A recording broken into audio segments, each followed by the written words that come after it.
The ink in the Mont Blanc pen was worth more than most people's cars, but the signature it was about to scrawl was worth billions, and perhaps a few lives. Damien Moretti, the man they called the Architect, sat at the head of the table, his eyes cold, his hand steady. The room was silent, save for the hum of the air conditioning and the nervous breathing of the men around him. He lowered the nib to the paper. It was done. The merger of the century. Until a trembling hand placed a glass of water next to him, and a voice, barely audible, shattered the silence. "Don't sign this. Look at the date on page 4. Damien froze. He didn't look up. He didn't speak. He simply capped the pen. What happened next didn't just surprise everyone. It turned the entire criminal underworld of New York City upside down. The private dining room at L'Obsidienne smelled of truffle oil, old leather, and fear. It was the kind of establishment where the menu didn't list prices, and the staff were trained to be as invisible as the oxygen the patrons breathed. Samira Jenkins adjusted her apron, her knuckles white as she gripped the tray. She wasn't supposed to be working the VIP section tonight. That was usually reserved for Henri, the head waiter, who had the uncanny ability to pour vintage Bordeaux while ignoring the fact that the men at the table were discussing how to dismantle a shipping union. But Henri had come down with a sudden violent flu an hour before the reservation, and Samira, with her college loans looming and her rent overdue, had volunteered. She regretted it the moment the group walked in. There were 6 of them. 5 were dressed in suits that cost more than Samira's entire education. The 6th man, the one they all pivoted around, like planets orbiting a dark sun, was Damien Moretti. Samira knew the name. Everyone in the city knew the name, though it rarely appeared in the papers. When it did, it was usually buried in the business section under innocuous headlines like "Construction Magnate Expands Portfolio." But on the streets, in the whispers of the busboys and the late-night bodega clerks, Moretti was the Don of the East Coast. He was terrifyingly handsome in a sharp, angular way, dark hair, swept-back eyes the color of burnt espresso, and a jawline that looked like it could cut glass. "Wine," Damien said. He didn't look at the waiter. He was staring at the man across from him. "Of course, sir," Samira murmured. Her hands shook slightly as she uncorked the 1982 Waitress. Across from Damien sat Victor Cray. If Damien was a sleek panther, Cray was a hyena. He was older, heavier, with a smile that showed too many teeth. He was Moretti's rival, the head of the Port Authority racket, and tonight was supposed to be a peace treaty, a merger of interests. "You're making the right choice." Dom Cray said, his voice grating like gravel in a blender. "The unions are squeezing us. We combine the logistics, we cut them out. Clean, simple." Damien didn't smile. He flipped through the document on the table. It was thick, bound in heavy cream paper. "Arthur has reviewed this." Arthur Pendleton, Damien's longtime lawyer, and the man Samira had seen sweating profusely in the hallway earlier, nodded vigorously. "Yes, Damien. It's standard.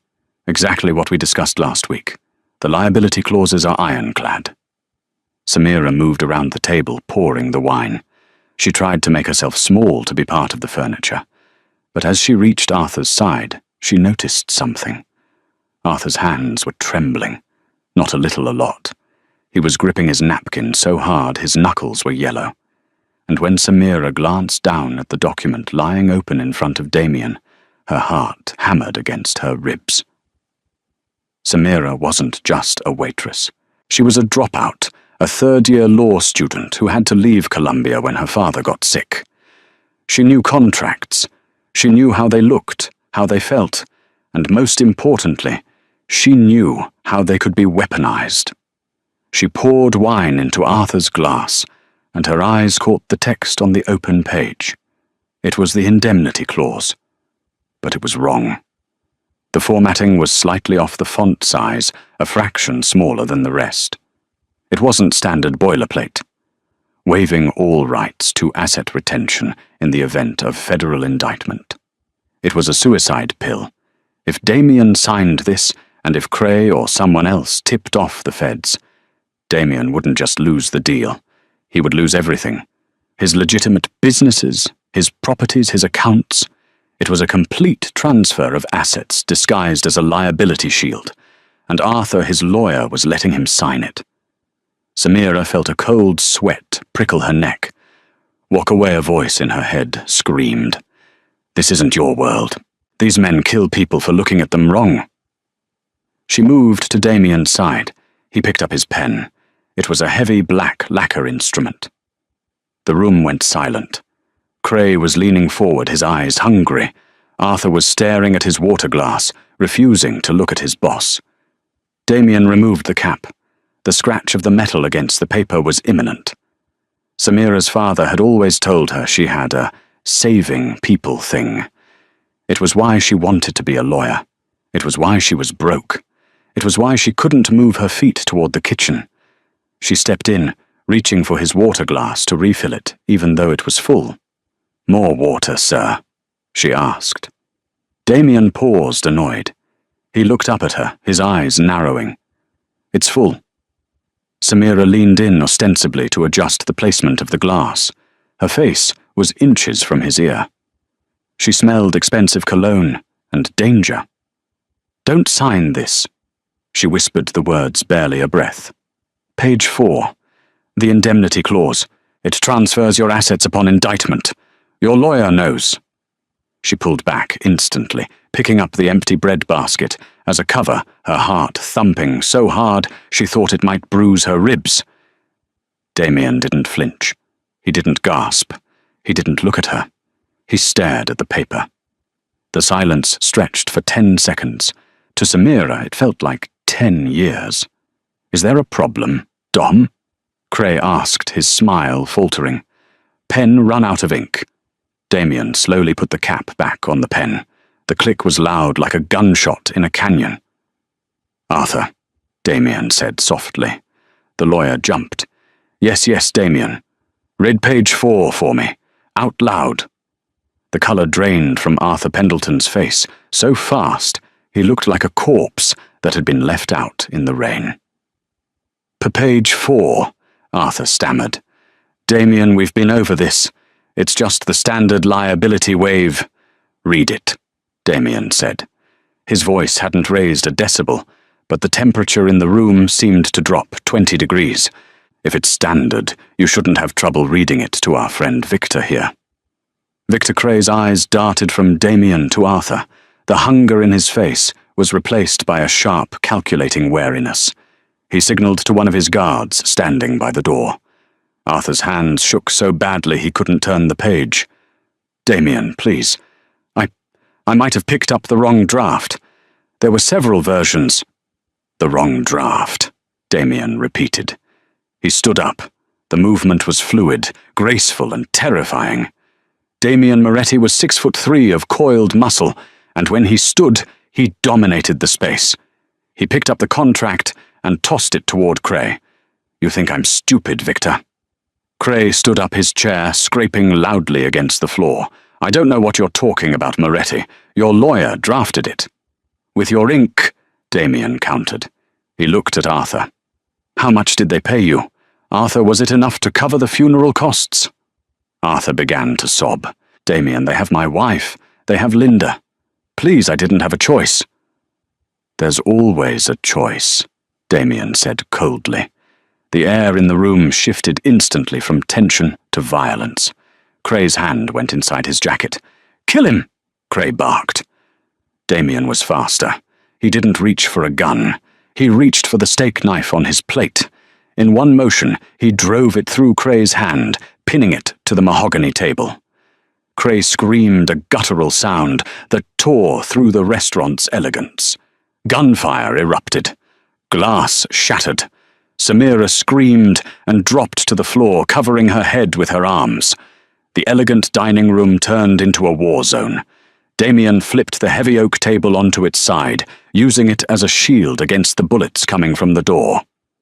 Get down, Damien roared, pulling a sleek silver pistol from a holster at the small of his back. He fired 2 shots over the barricade, efficient controlled double taps. 2 of Cray's men dropped. Samira was hyperventilating, curled in a ball near the overturned table. She felt a strong hand grab her arm. Up, now. She looked up into Damien's eyes. They were wild, fueled by adrenaline, but focused. I can't, she stammered. You stay here, you die, Damien said flatly. You whispered in my ear, sweetheart. You picked a side. Now you have to live with it. He yanked her to her feet. Bullets chipped the plaster off the wall, inches from her head. Samira shrieked, stumbling forward. Damien kept his body between her and the shooters, firing back with terrifying precision. The kitchen. Samira yelled, her survival instinct finally kicking in. The back exit leads to the alley. Lead the way. They sprinted toward the kitchen swing doors. Samira crashed through them, Damien right on her heels. The kitchen staff was in chaos, chefs and sous chefs diving under stainless steel counters. Pans clattered to the floor. They burst out into the cool night air of the alleyway. A black SUV was idling there, Cray's backup likely. Damien didn't hesitate. He shot the driver through the windshield before the man could even raise his weapon. He shoved Samira toward a nondescript grey sedan, parked 3 cars down his own emergency vehicle. Get in. Samira scrambled into the passenger seat. Damien vaulted into the driver's side, keyed the ignition, and the engine roared to life. He slammed the car into reverse, spinning it 180 degrees with a screech of burning rubber, and floored it onto the main avenue. Samira gripped the dashboard, her breathing coming in jagged gasps. She looked at the man beside her. He was calm now, checking the mirrors, his gun resting on his lap. Who are you? Damien asked, not looking at her. Waitresses don't know about indemnity clauses. Samira, she managed to say. Samira Jenkins. I was a law student. Damien glanced at her. A flicker of something respect, perhaps, or curiosity crossed his face. Well, Samira Jenkins, he said, taking a sharp turn that threw her against the door. Congratulations, you just saved my life, and in doing so, you've effectively ended your own. What? What do you mean? Cray saw you. His men saw you. You're not a waitress anymore, Samira. You're a liability to them and an asset to me. You can't go home. You can't go to your job. You belong to the game now. Samira stared out the window as the city lights blurred into streaks of neon. She thought of her apartment, her cat, her unpaid bills. All of it felt like a distant memory from a different life. Where are we going? She whispered. Damien accelerated, merging onto the highway, headed north away from the city. To the only place safe enough to figure out how I'm going to kill Victor Cray without getting us both murdered first. The drive took 3 hours. They left the concrete sprawl of New York and headed deep into the Catskills. The silence in the car was heavy, broken only by the rhythmic thrum of the tires on the asphalt. Damien had tossed Samira's phone out the window 10 miles outside the city. Trackers, he had said simply. Now they were pulling up a long, winding gravel driveway surrounded by dense pines. The house at the top wasn't a cabin.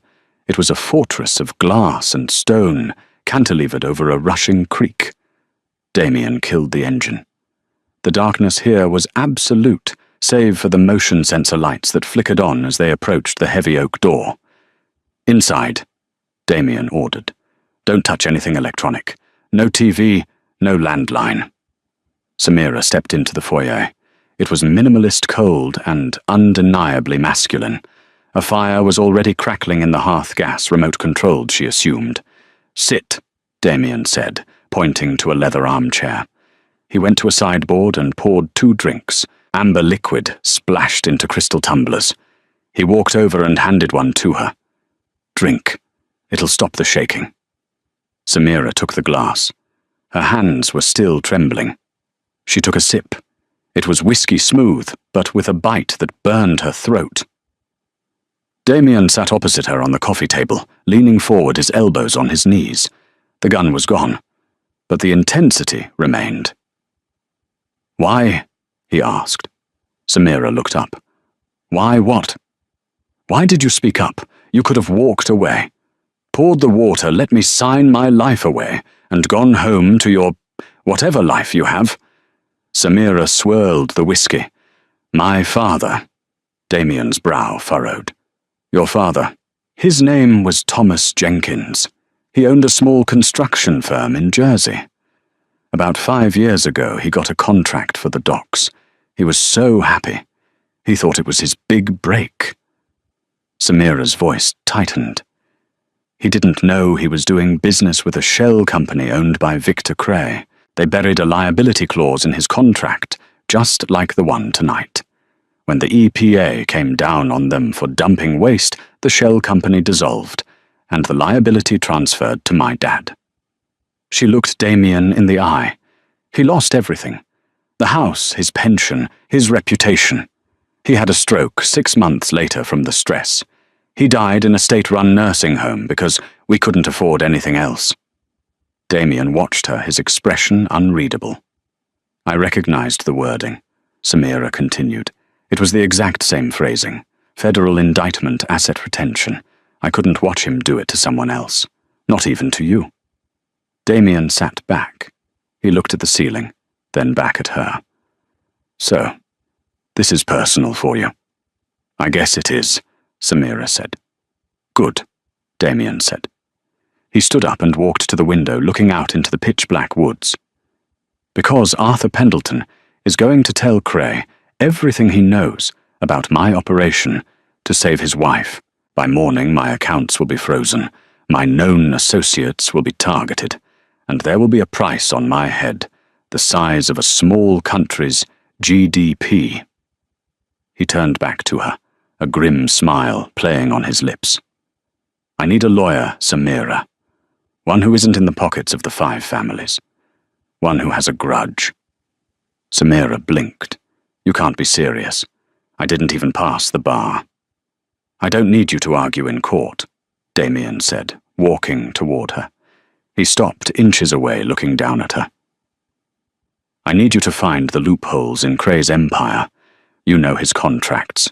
You know his shell games because you studied them for your father. I'm going to bring you the documents, the ones I've stolen over the years, but never had the time to decode. You're going to find me a way to legally cripple him while I physically dismantle him. And if I say no, then I give you $10,000 and a bus ticket to Ohio, and you spend the rest of your life looking over your shoulder. Samira looked at the whiskey in her glass. She thought of her father, pale and defeated in that hospital bed. She thought of the smug look on Cray's face before Damien put a knife through his hand.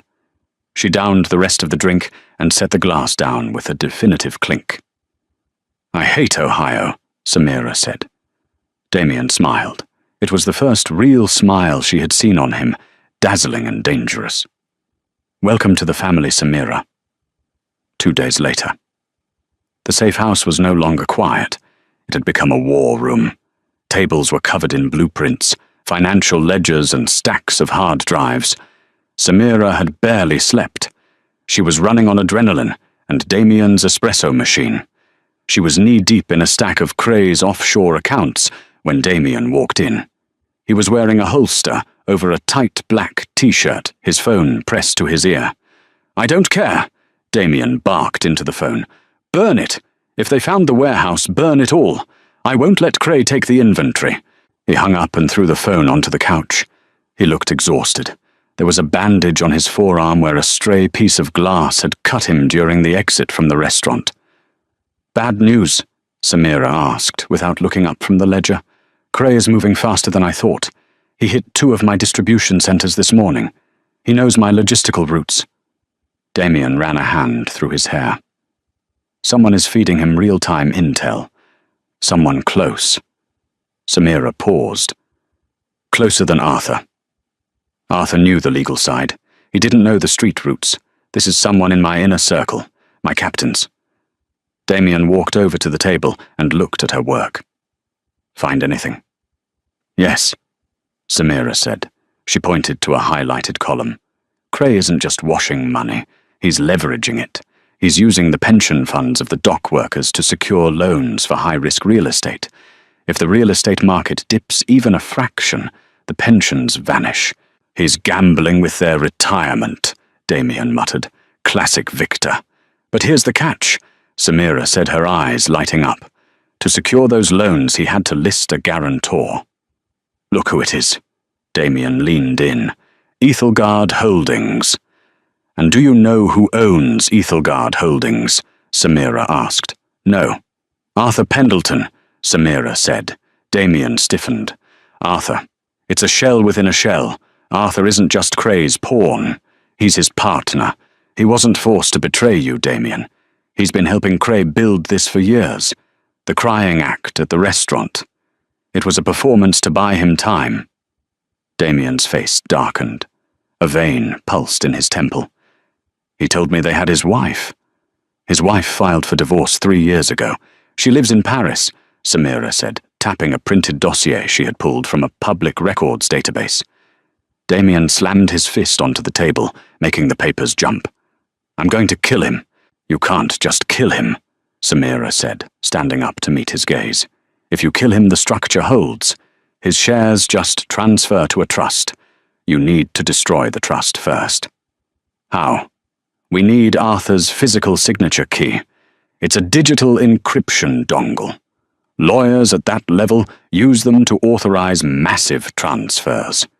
If we get that key, I can authorize a transfer of the guaranteed assets back to the pension funds. Cray defaults on the loans. The bank seizes his properties. He's bankrupt in 24 hours. Damien looked at her with a new intensity. You want to rob Arthur Pendleton? I want to break them, Samira said fiercely. Damien stared at her for a long moment. The chemistry between them, usually simmering beneath layers of fear and duty, suddenly spiked. He reached out and tucked a strand of hair behind her ear. His fingers lingered on her jaw. You're dangerous, Samira Jenkins. I learned from the best, she whispered. The moment was magnetic.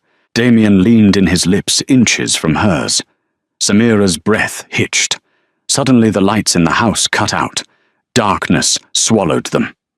Down, Damien hissed, tackling her to the floor, just as the front window shattered inward. Flashes of light illuminated the room. Gunfire. They found us, Damien growled, covering her body with his. How the hell did they find us? The phone. Samira realized. You used the phone. It was encrypted. Encryption. Doesn't matter if they have a voice print match on the network, Samira yelled over the noise of shattering glass. Damien cursed. He rolled off her, pulling his gun. Stay low. Crawl to the bathroom. Cast iron tub. Get in it. Where are you going?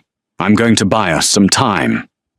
Damien moved into the darkness, a shadow hunting shadows. Samira crawled across the floor glass, slicing into her palms. She reached the bathroom and scrambled into the heavy tub. She heard shouts downstairs. Then a voice she recognized. Domo, come on out. Dom Arthur says hello. It was Cray's voice. He was here. Samira clutched her knees. She heard Damien return fire 3 shots, then silence, then 2 more, then a loud crash, like a door being kicked in. Clear left, clear right. Footsteps were thundering up the stairs. Samira looked around the bathroom. There was a small window high up. It was too small for Damien, but maybe. No, she wasn't leaving him. She spotted a bottle of bleach and a bottle of ammonia under the sink. A desperate chemical idea formed in her mind. She grabbed them both and crawled to the doorway. Damien was backed into the hallway, firing at the stairs. He was pinned. Damien! She screamed. He glanced back. I told you to hide. Cover your face! Samira hurled the open bottle of bleach, then the ammonia down the stairwell where the men were bunching up. The liquid smashed and mixed on the landing. Chloramine gas. It wasn't instant death, but in a confined space, it was blinding, choking hell. Coughing and retching erupted from the stairs. Men screamed, clawing at their eyes and throats. Go now, Samira yelled. Damien didn't argue. He grabbed her hand and they ran to the master bedroom. He threw open the balcony doors. "Jump! Are you crazy? It's a 2-story drop. Into the creek. Aim for the water." They leapt into the black void. The water hit them like a sledgehammer of ice. Samira didn't even have time to scream before the freezing current of the creek swallowed her whole. The blackness was absolute. The water was turbulent, swollen from recent rains, and it tumbled her over and over, stripping the breath from her lungs. She tumbled blindly, her limbs striking rocks, the roar of the water deafening her. "I'm going to die," she thought. "I escaped the bullets just to drown in the dark." Then a hand clamped around her arm. It was like an iron vice. Damien. He hauled her upward with strength that seemed impossible given the circumstances. They broke the surface together, gasping for air, only to be slapped in the face by the rushing water. "Kick!" Damien roared over the sound of the rapids. "Kick toward the bank!" Samira kicked. Her legs felt heavy, her jeans weighing her down like lead anchors. Damien didn't let go. He kept one arm around her waist, using his powerful legs to fight the current, steering them diagonally toward the muddy shoreline. They slammed into the bank. Damien shoved her up onto the mud, then dragged himself out after her. They collapsed in the tall grass, coughing up water, shivering violently. Above them, on the cliff edge near the house, flashlight beams cut through the night sky. They could hear the faint barking of dogs. We can't stay," Damien gasped, rolling onto his back. He was soaked, his black shirt clinging to his chest. "They'll bring the dogs down here." Samira tried to stand, but her knees buckled. "I can't feel my feet." Damien stood up. He grabbed her hand and pulled her up, not gently, but with urgency. "Move, Samira. You stop, you freeze. You freeze, you die. Move." They stumbled into the tree line. The forest was dense, a tangle of pine and thorny underbrush that tore at their clothes. Damien took the lead, holding her hand so tightly her fingers went numb. He navigated the darkness by instinct, moving with the stealth of a predator. They walked for what felt like hours. The adrenaline began to fade, replaced by the gnawing, bone-deep ache of hypothermia. Samira's teeth were chattering so hard her jaw ached. "Damien," she stammered. I have to stop." He stopped and turned. In the faint moonlight filtering through the canopy, his face was pale, his lips blue. He touched her cheek. His hand was freezing. "There's a hunting blind," he said, his voice rough. "About 1/2 mile east. I used to hunt here with my father. If it's still standing, we can rest." "1/2 mile," she whispered. It sounded like a marathon. "Come on." He didn't just hold her hand this time. He wrapped his arm around her shoulders, pulling her body heat against his. They marched on a single, shivering entity in the vast, indifferent woods. The hunting blind was little more than a wooden shack raised on stilts, but it had a roof and 4 walls. Damien kicked the rotting door open and ushered her inside. It smelled of mildew and old pine needles, but it was dry. "Clothes," Damien ordered. "Off, now." Samira blinked sluggishly. "What? You're going hypothermic. Wet clothes will kill you in 20 minutes. Take them off." He was already stripping off his soaked shirt, revealing a torso mapped with scars, some old and faded, others fresh and pink. He unbuckled his belt. Under any other circumstances, Samira would have been mortified. Now she was just cold. Her fingers were too clumsy to work the buttons of her blouse. Damien saw her struggling. He knelt before her. "Let me." His hands were efficient, devoid of anything suggestive, yet the intimacy of it burned through the cold. He unbuttoned her shirt, peeled the wet fabric from her skin, and helped her out of her jeans. She stood shivering in her underwear, her skin covered in goosebumps. Damien tossed his jacket leather, and therefore slightly drier on the inside, onto the floor. "Lie down," he said. He lay down next to her and pulled the jacket over them as best he could. Then he wrapped his arms around her, pulling her back against his chest, tangling his legs with hers. "Body heat," he murmured against her ear. "It's the only way." Samira lay frozen, her heart hammering against her ribs. He was so hard, so solid. Slowly the warmth began to return. It started at her core and spread to her extremities. The shivering subsided into intermittent tremors. "You knew," Damien said softly into the darkness. "About the shell companies. You figured out Arthur's play in 2 days. It took me 10 years to build that empire, and you dissected it in 48 hours. "I told you," Samira whispered. "I learned from my dad's mistakes." "You're wasted as a waitress, Samira, and you're wasted as a criminal," she retorted, emboldened by the returning warmth. "You wanted to sign that merger to get out, didn't you? Legitimize the business." Damien stiffened slightly. "The Moretti name has been soaked in blood for 3 generations.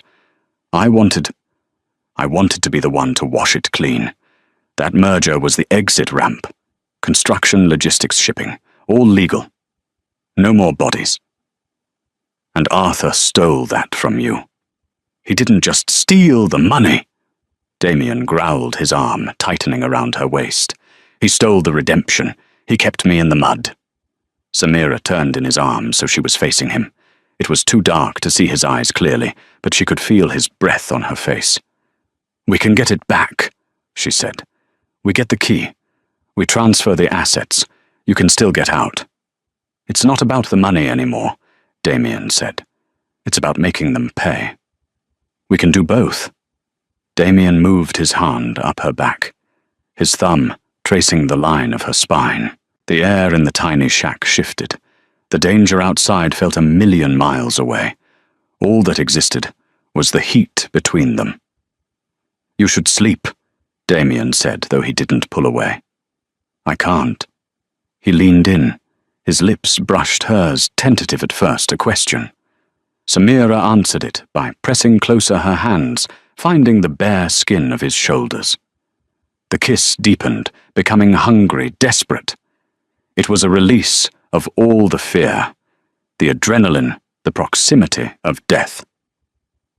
For a few hours in a rotting shack in the middle of nowhere, they weren't a waitress and a Mafia boss. They were just 2 people keeping the cold at bay. The next morning. Sunlight sliced through the cracks in the wooden walls. Samira woke up alone. Panic surged for a split second before the door creaked open. Damien stepped in. He had put his damp clothes back on. He held a handful of berries and a plastic bottle of water he must have salvaged from his car before the crash, though she didn't remember him grabbing it. "Breakfast," he said grimly. "We need to move. I hiked to the ridge. I saw a cruiser on the main road. State troopers. Cray has them on payroll." Samira dressed quickly, grimacing as the damp denim clung to her legs. "How do we get back to the city without a car?" "We steal one," Damien said. "There's a trailhead parking lot, 2 miles south. Hikers. Weekend warriors from the city." The hike was brutal, but the promise of revenge fueled them. They found a Subaru Outback parked at the trailhead. The owner, a man in expensive hiking gear, was busy stretching by the map board. Damien didn't use a gun. He walked up to the man, asked for the time, and before the guy could check his watch, Damien delivered a swift, precise punch to the jaw. The man crumbled. "Get his keys," Damien told Samira. Samira patted the unconscious man's pockets, her hands shaking. She found the fob. "Got it." They were on the highway in 5 minutes. Back in New York City. They didn't go to Manhattan. Damien drove them to Queens, to an industrial district of auto body shops and scrapyards. He pulled the Subaru into a garage marked Salvatore's Auto. The bay door rolled down behind them, plunging them into shadow. A woman walked out from the office. She was in her 50s with grey steel hair pulled back in a severe bun, wearing grease-stained coveralls. She held a wrench like a weapon. "You look like hell, Dom," she said, her voice raspy. "Good to see you too, Ma," Damien said. Samira's eyes widened. Ma, not his mother, the woman grunted. God forbid. I'm Martha. I fixed his first bike. Now I fix his messes. She looked at Samira. Who's the stray? This is Samira. She's legal counsel. Martha snorted. She looks like she rolled down a mountain. We need a clean car, fresh clothes, and a laptop with a secure connection, Damien said. And I need you to reach out to the ghost. Martha dropped the wrench. It clattered loudly on the concrete. The ghost Dom, you know he doesn't work for the families anymore. Not since the 08 purge. He owes me, Damien said. Tell him I'm cashing in the favor for the sister. Martha's expression softened. She nodded. Go upstairs. Shower, I'll burn these clothes. Upstairs, in the small apartment above the garage, Samira finally scrubbed the mud and river water from her skin. When she came out, wrapped in a towel, Damien was already dressed in jeans and a black hoodie Martha had provided. He was typing furiously on a laptop. I found him, Damien said. Cray. Arthur. Damien corrected. We have a window. A very small, very dangerous window. Samira walked over to the screen. It was an invitation digital flyer. The Metropolitan Legal Aid Charity Gala. Saturday night. The Plaza Hotel. He's going to be there, Samira asked. He's the guest of honor, Damien said, pointing to the text. Honoring Arthur Pendleton for his lifetime of service. The irony is sickening. He'll be surrounded by security, Samira noted. And Cray's men. Exactly, Damien said. He'll feel safe. He'll have the digital key on him. He never lets it out of his sight, especially now that he knows I'm coming for him. He wears it on a platinum chain around his neck. So we just walk into the plaza, past the metal detectors, past the bodyguards, and snatch a necklace off the guest of honor, Samira asked, incredulously. That's suicide. We don't snatch it, Damien said, turning to look at her. His eyes were cold, calculating, and fierce. We make him give it to us. How? We need to get you inside, Damien said. Not as a waitress, and not as a lawyer. Then as what? Damien looked her up and down. As the one thing Arthur Pendleton has a weakness for. A damsel in distress with a secret. I don't understand. Arthur thinks you're dead, Damien explained. Cray told him we died in the river. If you walk into that gala looking like a ghost, looking like $1 million, he won't be scared. He'll be curious. Arthur is arrogant. He thinks he's untouchable. He'll want to know how you survived.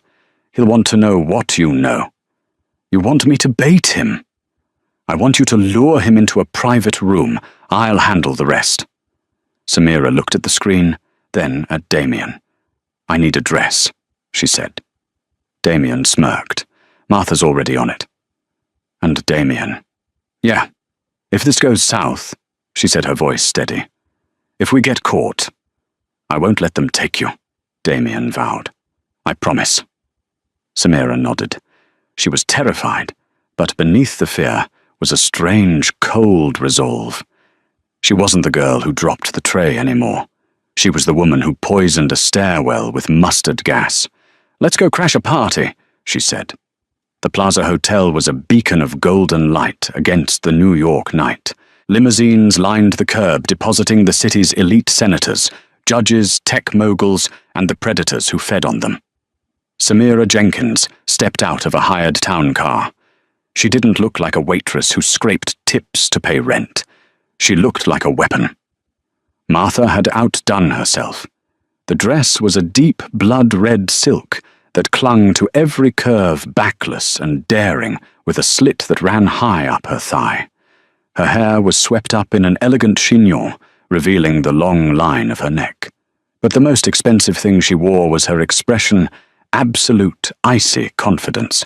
She wore an earpiece, hidden by her hair. Radio check. Damien's voice came through clear and deep. He was close somewhere in the shadows of the service corridors, moving through the veins of the hotel. Loud and clear, Samira murmured, flashing a dazzling smile at the doorman as she handed him her invitation, forged, of course. She walked into the grand ballroom. The air smelled of expensive perfume and champagne. A string quartet played softly in the corner. Under the crystal chandeliers, hundreds of guests mingled. It didn't take long to find him. Arthur Pendleton stood near the ice sculpture, holding a glass of scotch. He looked flushed victorious. He was laughing at a joke made by a federal judge. Around his neck, visible just above the knot of his silk tie, was the platinum chain. Samira took a breath. Showtime.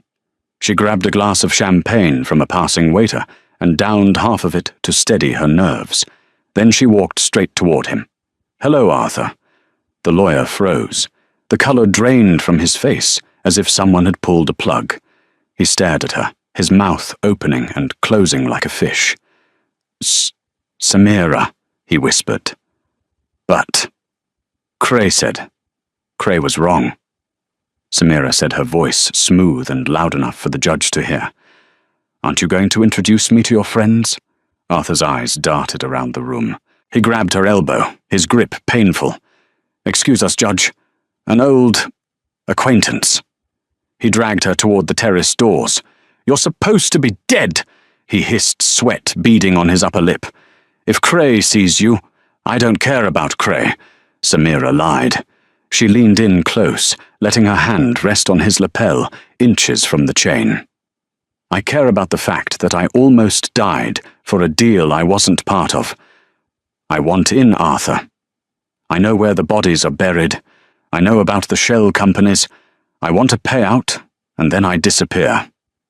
Arthur narrowed his eyes. Greed warred with fear in his gaze. "You want money? 5 million.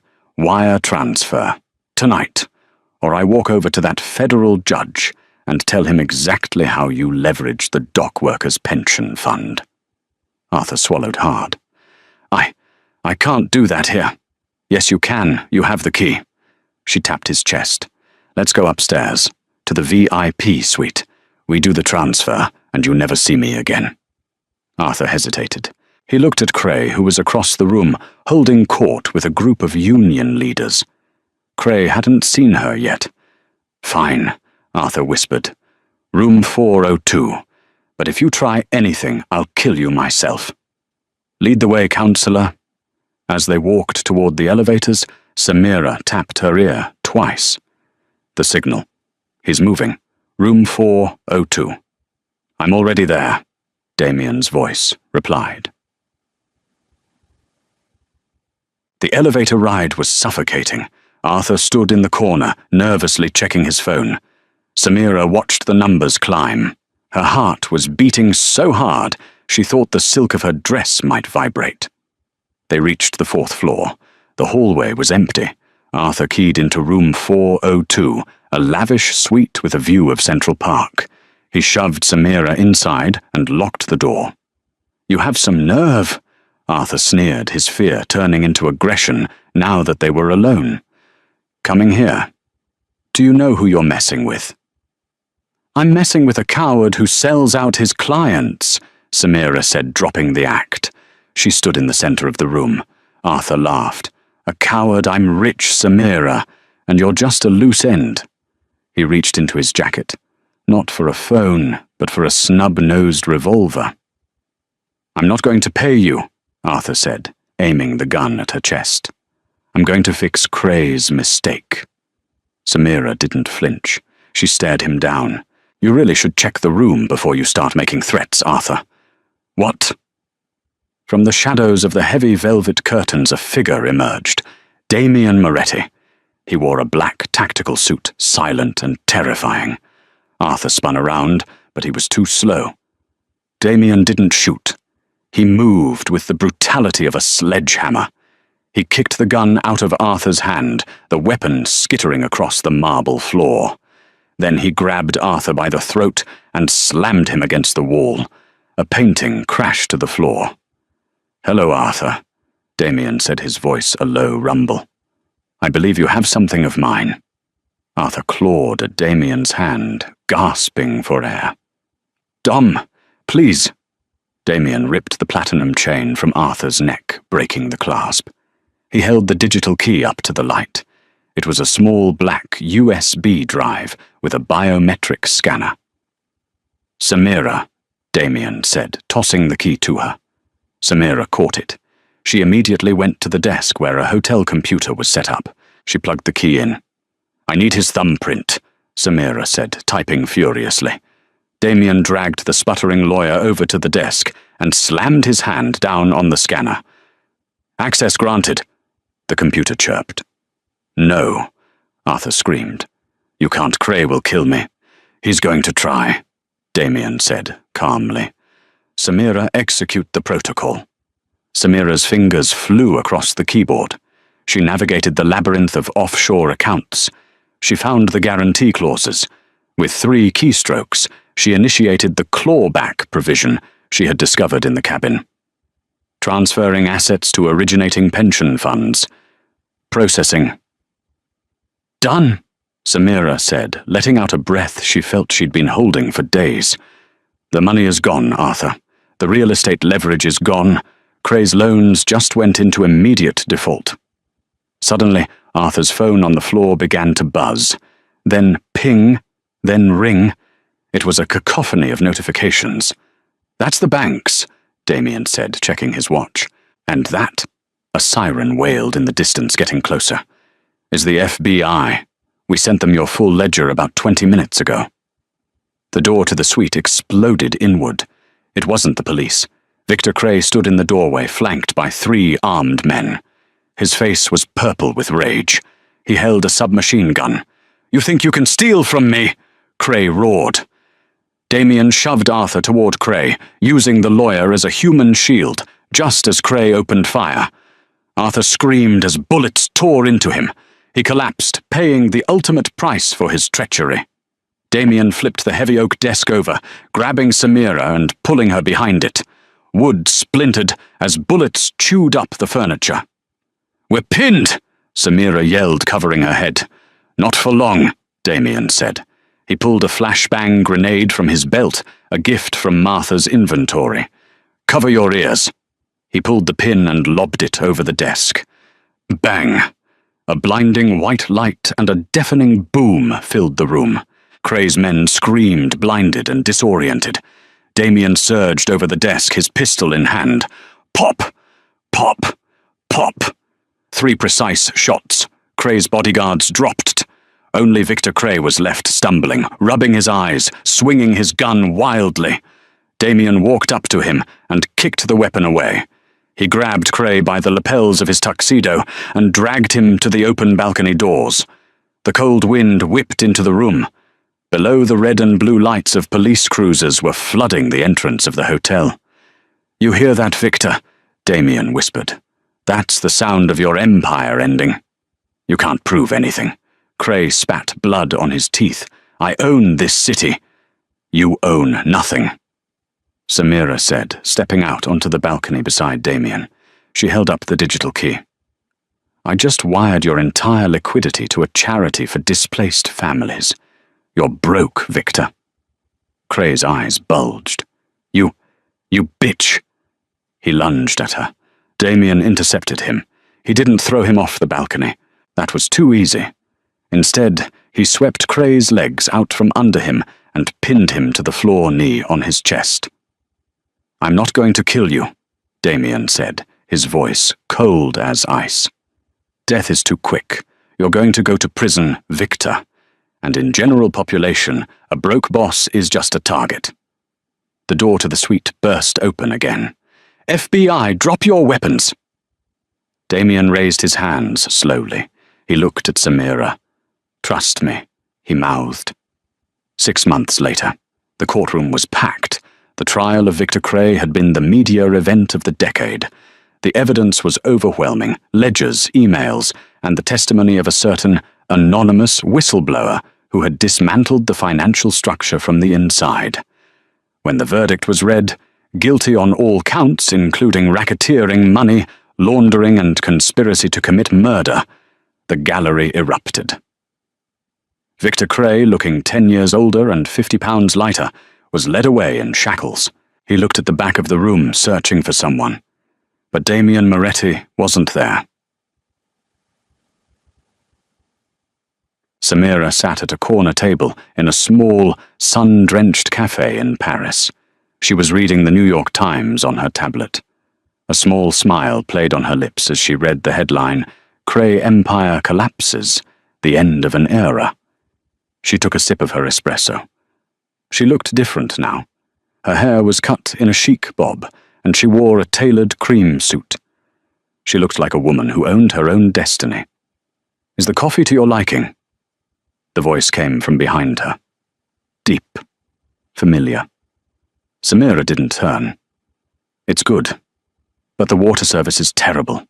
Damien walked around the table and sat opposite her.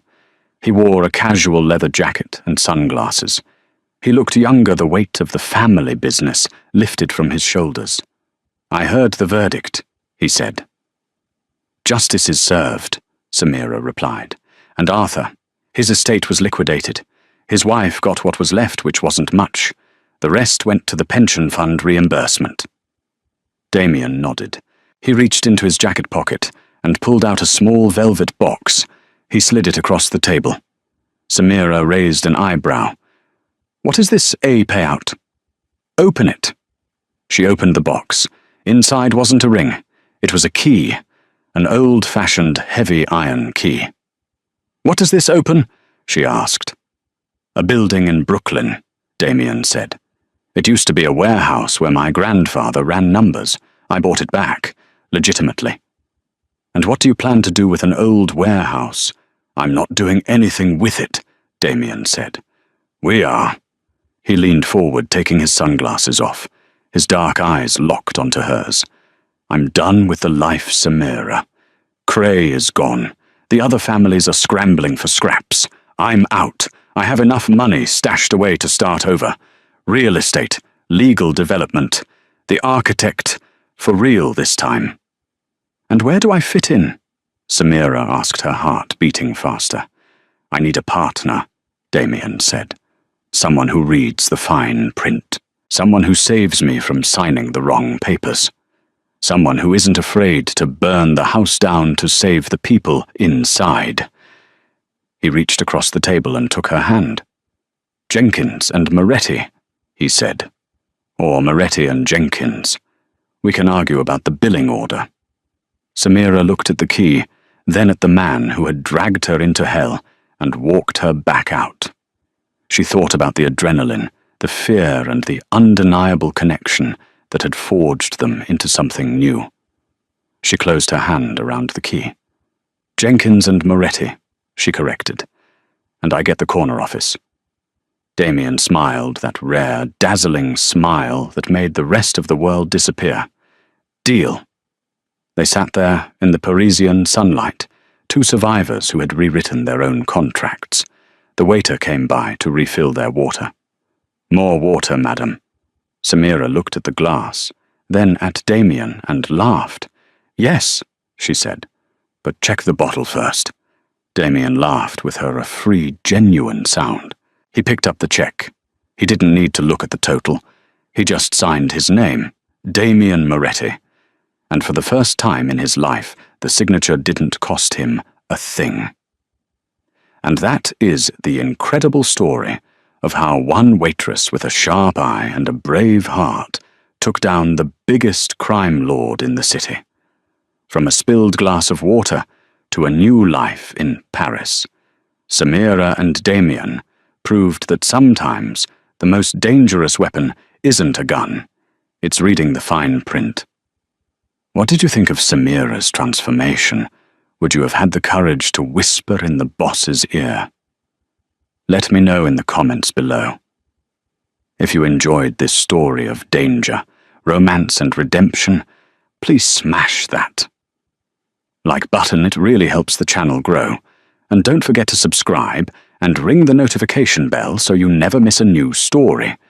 We have a thriller coming up next week that you won't believe. Thanks for watching, and remember, always read the contract before you sign.